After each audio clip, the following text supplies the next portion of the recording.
Green Mall. The ultimate garden center. Green Mall. Green Mall. Rooftop garden के बारे में अपने बात करेंगे। हम लोग के ज़्यादा से ज़्यादा पौधे छत पे मरते हैं। मालूम है उसका क्या कारण है? उसका कारण ये है कि छत पे पौधों को कुछ एक्सट्रीम कंडीशन मिलता है।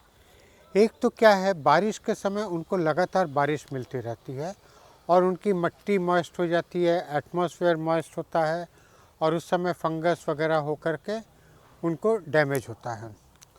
दूसरा होता है कि गर्मी के समय ये मार्च के बाद जो है मौसम इतना गर्म हो जाता है।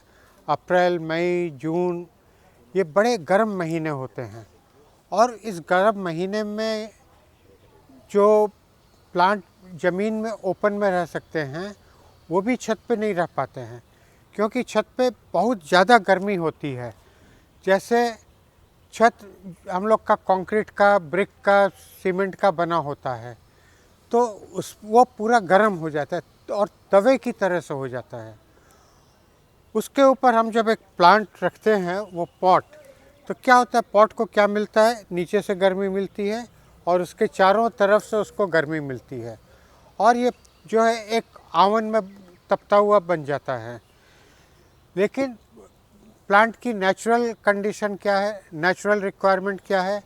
नेचुरल रिक्वायरमेंट है कि ये मिट्टी में होता है। मिट्टी की पूरी ठंडक उसको मिलती है और उसको छत की गर्मी भी नहीं मिलती है। तो छत के ऊपर जो है प्लांट के लिए लिविंग कंडीशन 10 गुना डिफ़िकल्ट हो जाता है। तो इसीलिए जो है छत पे हम सिर्फ बहुत हार्डी प्लांट रख सकते हैं और अगर हम थोड़े नरम प्लांट रखते हैं तो हमको एक्सट्रीम गर्मी के समय उसको छाया में हटा देना पड़ेगा। तो मैं आपको कुछ एक प्लांट बताने जा रहा हूँ जो कि आपकी एक्सट्रीम गर्मी को भी सह लेंगे। उसको आप जहाँ तक हो सके बड़े पॉट में रखने की कोशिश करिए, क्योंकि जितना बड़ा पॉट होगा उतना गर्मी का इम्पैक्ट कम होगा। जैसे यहाँ से यहाँ तक गर्मी आने में टाइम लगेगा, कम गर्मी आएगी, लेकिन इसमें ज़्यादा आ जाएगी, इसमें और भी ज़्यादा आ जाएगी, तो मिट्टी पूरी गर्म हो जाती है आवन की तरह से। तो अब देखिए, पाम में कुछ एक वैरायटी है, जैसे ये फिश टेल पाम है, ये सब आपके चल सकते हैं। ये यूफोरबिया है, ये सब डेजर्ट के प्लांट हैं, ये चल सकते हैं। नोलिना को भी पानी बहुत कम लगता है, ये बहुत हार्डी प्लांट है, ये छत पे चल सकते हैं। ये भी यूफोरबिया की एक वैरायटी है, ये भी छत पे चल सकते हैं। फिर अडेनियम है, अडेनियम छत पे चल सकता है। फिर ये फाइकस है, ये भी बड़ा वर्सेटाइल प्लांट है, ये सेमी शेड में भी चल सकता है, छत पे भी चल सकता है। बैम्बूज हैं, बैम्बूज भी बहुत चल सकते हैं छत पे। इसी तरीके से ये बॉन्सई हैं, ये बॉन्सई है, फाइकस का है, ये भी छत पे चल सकता है। फिर फूलों के बहुत सारे प्लांट हैं, जैसे ये हैं, ये जूही है, ये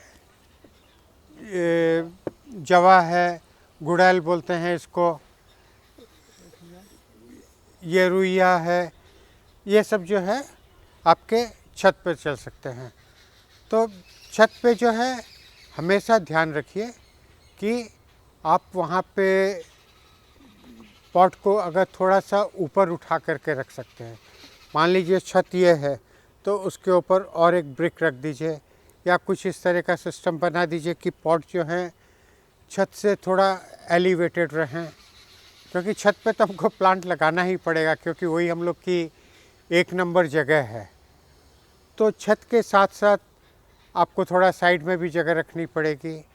और दूसरा काम आप कर सकते हैं कि जब एकदम गर्मी का समय आता है, ये 4 महीना आप समझिए, अप्रैल, मई, जून, जुलाई तक जो है आप वहाँ पे शेड नेट से ढक दीजिए छत को। और उस ढकने से क्या है कि धूप की इंटेंसिटी कम हो जाएगी, गर्मी थोड़ी कम हो जाएगी। शेड नेट को थोड़ा ऊपर की तरफ रखिए, ये नहीं कि हम उसको 5 फुट पे लगा दें तो फिर गर्मी बढ़ जाएगी। तो उसको कम से कम 8-9 फीट पे लगाने की कोशिश करें, जो कि उसके नीचे से हवा आने जाने का रास्ता रहे। तो इस तरीके से हम लोग छत के को अच्छी तरीके से हरा भरा कर सकते हैं। तो ये कुछ एक टिप्स आप अपने दिमाग में रखिएगा।